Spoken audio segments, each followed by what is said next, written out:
नमस्कार दोस्तों, स्वागत है आप सभी का किसान बुलेटिन में और मैं हूं आपके साथ पारुल यादव। चलिए नजर डालते हैं किसान बुलेटिन में आज की बड़ी हेडलाइंस पर। गरुड़ एरोस्पेस को सरकार ने दी बड़ी मंजूरी। अब हर खेत में ड्रोन करेगा खेती के सारे काम। भारत में कृषि को तकनीकों से जोड़ने के लिए गूगल का बड़ा कदम।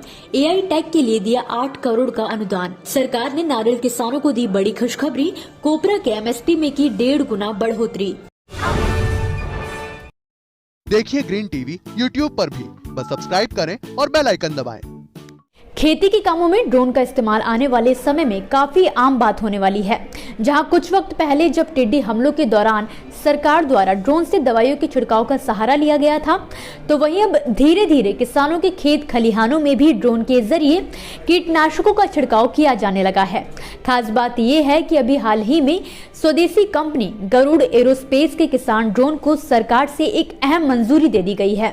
जानकारी के लिए आपको बता दें कि ड्रोन बनाने वाली कंपनी गरुड़ एरोस्पेस को स्वदेशी किसान ड्रोन के लिए एविएशन सेक्टर के रेगुलेटर नागर विमानन महानिदेशालय से टाइप सर्टिफिकेशन और आरपीटीओ यानी कि रिमोट पायलट ट्रेनिंग ऑर्गेनाइजेशन की मंजूरी मिल गई है। गरुड़ एरोस्पेस ने रविवार को एक बयान में कहा है कि किसान ड्रोन को खेती से जुड़े कामों को ध्यान में रखकर तैयार किया गया है।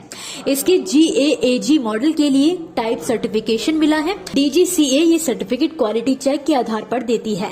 इसे ड्रोन की सख्त जांच के बाद ही जारी किया जाता है।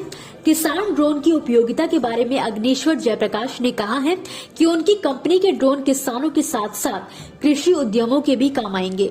ये न केवल उनकी जिंदगी को बदलेगा बल्कि नई पीढ़ी के करियर को भी जगह देगा। कृषि क्षेत्र में तकनीकी विकास के लिए न केवल सरकार द्वारा बल्कि कई संस्थानों द्वारा भी तरह तरह की पहल की जा रही है। इसी कड़ी में अभी हाल फिलहाल में ही गूगल ऑर्गेनाइजेशन द्वारा एक बड़ी पहल को अंजाम दिया गया है, जिसका मकसद है कृषि क्षेत्र में आर्टिफिशियल इंटेलिजेंस आधारित समाधान के विकास पर काम करना।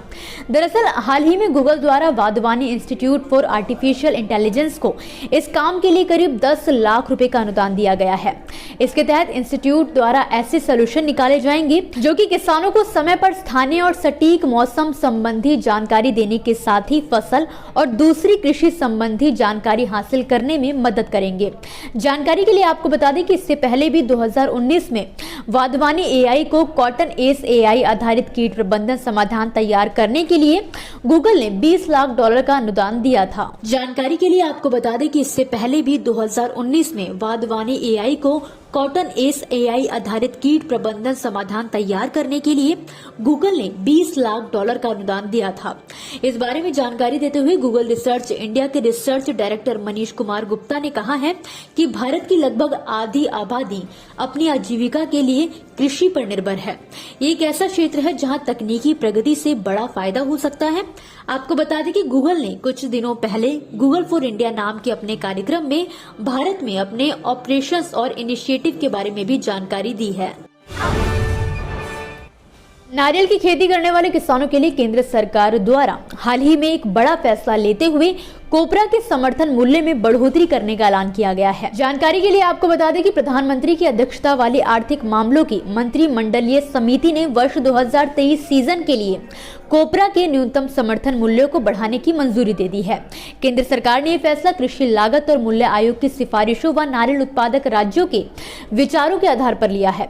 केंद्र सरकार ने कोपरा के मूल्य में 270 रुपए प्रति क्विंटल से 750 रुपए प्रति क्विंटल तक की बढ़ोतरी की है। सरकार की तरफ से बताया गया है कि कोपरा के मूल्य में वृद्धि से किसानों को उनकी लागत का 1.5 गुना ज्यादा मूल्य मिलेगा। आपको बता दें कि सरकार द्वारा मिलिंग कोपरा की उचित औसत गुणवत्ता के लिए 10,860 रुपए प्रति क्विंटल और बॉल कोपरा के लिए 11,750 रुपए प्रति क्विंटल रेट तय किया गया है। सरकार की तरफ से दी गई जानकारी के अनुसार ये अखिल भारतीय औसत उत्पादन लागत पर मिलिंग कोपरा के लिए 51.82% और बॉल कोपरा के लिए 64.26% का लाभ किसानों को देगा।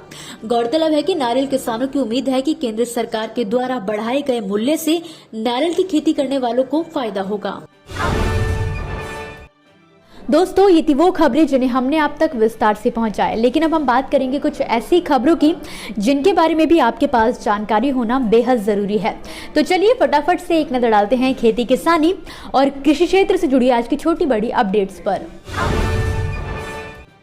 संयुक्त किसान मोर्चा ने हरियाणा सरकार के खिलाफ मोर्चा खोल दिया है। एसकेएम ने ऐलान किया है कि वो ग्रामीण विकास उपकर और बिजली अधिनियम संशोधन विधेयक के खिलाफ विरोध प्रदर्शन करेगा।